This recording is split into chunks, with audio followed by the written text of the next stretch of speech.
Welcome back, everybody. Today I'm going to teach you how to change calendar permissions in Outlook. This is particularly useful when you need to grant team members or colleagues access to view or edit your calendar, making collaboration and scheduling much smoother. If you want to streamline your workflow and save money on subscriptions, check out the link in my description. Let's get started. First, you'll need to open your Microsoft Outlook app. Once it launches, log into your account and wait for your emails to fully load. This initial loading process ensures that all your folders and settings are properly synced before you make any changes to your calendar permissions. Once everything has loaded, it's time to navigate to the folder settings where calendar permissions are managed. Look toward the top part of your screen where all your tools and menus are located. You'll see several tabs there, and you need to click on the one labeled Folder. This tab is your gateway to managing how your folders, including your calendar, are shared and accessed by others.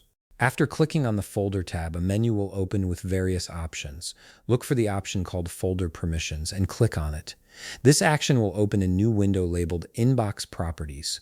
This window is where you can configure permission levels for everything within your Outlook inbox, including your calendar.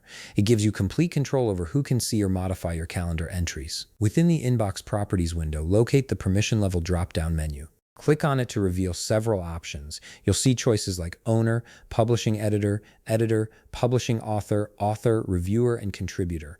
Each of these levels grants different access rights, so choose the one that best fits your needs. You can apply this permission level to either default access or anonymous users depending on how broadly you want to share your calendar.